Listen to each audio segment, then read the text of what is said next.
We share the full cosmetics of beloved content. Sometimes that content must be listed, rated, or otherwise compared. But we won't settle for a simple run-of-the-mill video. We need something more. We need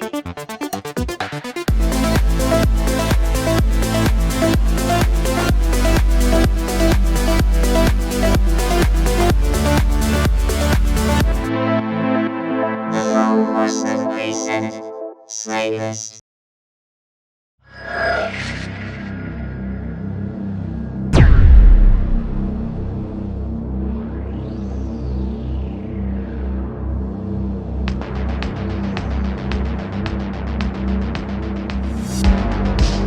This episode is dedicated to powerful female performances in horror films, amazing final girls, terrifying villains, and everything in between. All of them make up our extra queens. Our first horseman up arch adventure Anna. This is their first video. Show them some love. Sorry, what are we doing, babe? We're reviewing our top 5 movies with strong female leads. Women-centric flicks featuring butt-kicking chicks? Yes. Kicking like chicken. karate. Kicking like chicken. Kicking like karate. Do we know anybody that's been kicked by too? I got kicked by karate. My baby's tough. That cut out, though. Number 5. Ma. Yes, Octavia Spencer willing to spit on the graves of the progeny of her high school tormentors and leaving viewers to ask, who am I rooting for here? I was rooting for Ma. Was not a fan of those snot-nosed little brats. They kind of had it coming to them. I like Ma. Number 4. Scream. Ah! Ooh, do it again. Ah! That's a nom. Neve Campbell, Courtney Cox, kinda sorta Drew Barrymore. They flipped the tables on some homicidal great colors. With that clapper. Number 3. The little girl who lives down the lane.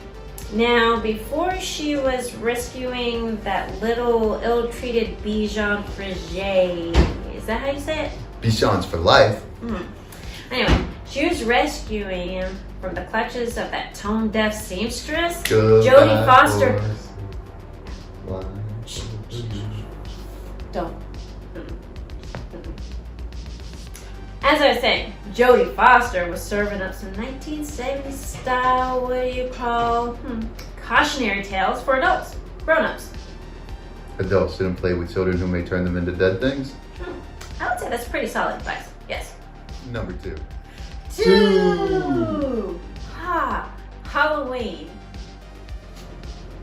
What do you got? That's all you, baby. I got nothing.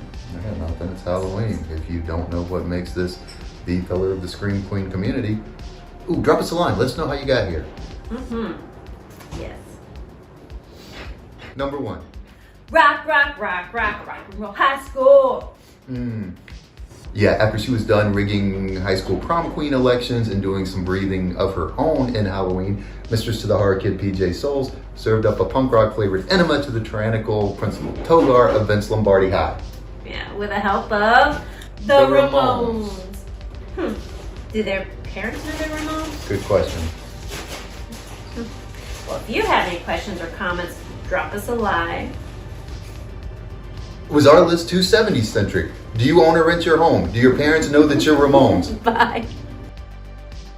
Next up is our very own Sticky Hole. Hello, Pumpkin Patch. This is the Asgardian Nightmare Spooky Thor. Hope everyone's had a very spooky new year. And welcome to the first of many great videos we have coming this year about our top 5 things in horror. And this month will be about killer queens and all the kick-ass women that have been in horror, both hero and villain. So starting off, number 5 is Resident Evil, Welcome to Raccoon City. Now, I could do a whole other video about when an adaptation is just a little bit too faithful, but that's a whole other video. Of course, Claire Redfield, played by Kaya Scodelario, and Jill Valentine, played by Hannah John Kamen. Now, I had some little head scratchers about the way Jill Valentine was written, absolutely by no fault of John Kamen's herself. She did a great job, but still worthy mention because Jill Valentine is one of the goats of horror video games. Number 4, Resident Evil. Yep, we're acknowledging Paul W.S. Anderson's series does exist still. And of course, an ultimate killer queen in Alice, played by Mila Jovovich, who's in a series of movies that have spanned pretty much the brunt of the 2000s and the 2010s, and of course is backed up by a whole bunch of other awesome killer queens like Michelle Rodriguez, ultimate badass, Allie Larder playing Claire Redfield the first time around, and Sienna Galori playing Jill Valentine Thin. Number 3, Freaky, the one that came out last year that you could only pretty much rent on video on demand, or maybe find it in a theater maybe 30 miles out because all the other major theater chains were closed. Freaky sees Catherine Newton reuniting with Christopher Landon, who also directed the Happy Death Day movies, but they also worked together for the first time at Paranormal Activity 4, pretty much a horror version of Freaky Friday. It's almost explanatory in the tale, and Catherine Newton does a great job playing both protagonist and antagonist. Number 2, Nightmare on Elm Street 3, Dream Warriors. I'm always down to give Kristen, played by Patricia Arquette, her due, because of course she was also in the Dawkins video for Dream Warriors when this movie came out. And of course you have OG Nancy, played by Heather Langenkamp, in there, so can never go wrong with that movie as a whole. And number 1, Evil Dead, the 2013 remake. Now, I've been howling up and down the chimneys for years about how they could have done so much more with Mia past the first movie,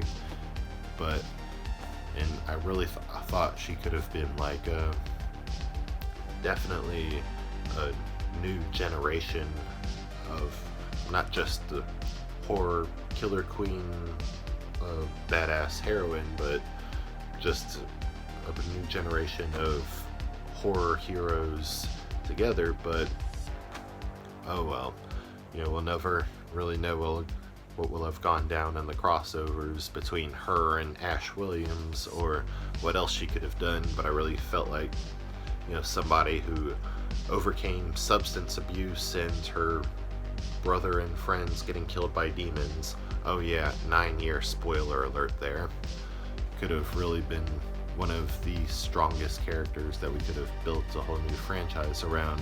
But her one and only outing is her legacy, and that's a damn good legacy to me. So those are my top 5 Killer Queens movies. What do you think, Pumpkin Patch? Let me know down in the comments.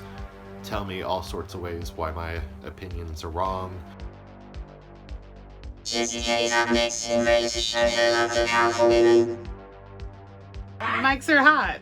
Hi, I'm Jessica, and these are my 5 selections for Killer Queen movies. Number 5 on my list is Ready or Not. Samara Weaving is Grace. She's awesome. She fights the patriarchy, and that's really cool. So love that movie and love her. Number 4, Bride of Chucky. It's the first appearance of Tiffany, played by Jennifer Tilly, who's awesome. It's one of the very first horror movie series that I ever saw. I really love this particular part of the series, and love Jennifer Tilly just in general. Number 3, Happy Death Day. Jessica Rotha's Tree. It's really a coming-of-age story wrapped up in a horror movie, which is awesome.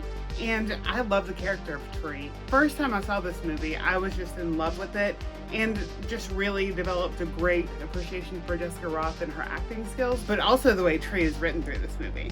Number 2 on my list is Scream. Sidney Prescott. What else do I need to say here? But Sidney Prescott. Awesome, amazing, well written. It really plays into the Final Girl storyline. Sidney Prescott's been through a lot, but she still stays strong through all of it. Love that, love her, love Neve Campbell. For my number 1 selection, I have Bride of Frankenstein.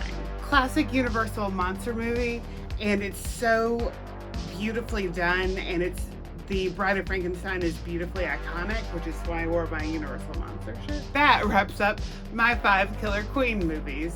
I hope you enjoyed this. Bye! Finally, we have James and his selections for Killer Queens. Hello everybody, it's your boy James coming to you with my top 5 Killer Queen movies. Number 5, Nightmare on Elm Street, 1984.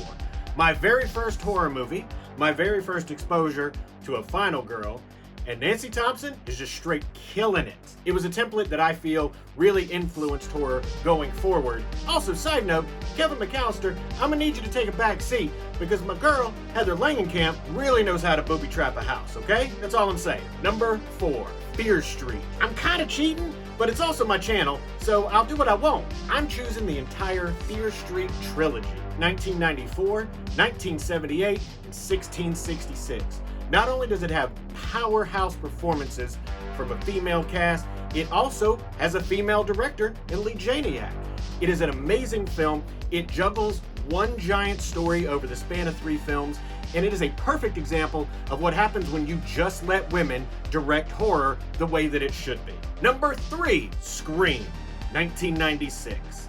I actually say Scream has a date now because we have Scream 2022, but Scream 1996 took Final Girls to the ultimate level, in which we have Neve Campbell play Sidney Prescott, a very complex, very powerful woman doing a very complex and very powerful role. Sidney Prescott is now the measuring stick going forward always for what a final girl should be. Number 2, The Craft.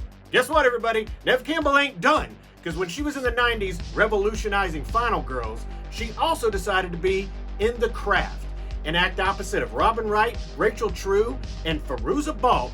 This core of women did a fantastic job revolutionizing what we consider a modern idea of what witchcraft is. Witchcraft in this film becomes a symbol for women's power. It is a fantastic movie, absolutely amazing performances. Honestly, one of the best Killer Queen movies you could ever watch, but not the best.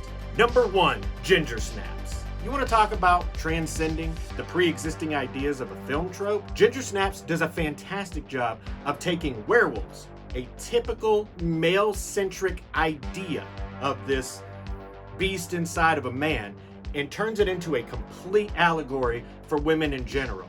The film is fantastically done, amazingly shot. It's a Canadian horror film too, but the female performances at the core make this movie something that you absolutely have to see, and really gives you a new interpretation of what a Killer Queen film can be. But those are my 5 favorite Killer Queen movies. What are yours? Let us know in the comments. We hope you enjoyed the full hosting selections for amazing horror films featuring powerful females. What are your favorite Killer Queen movies? Let us know in the comments.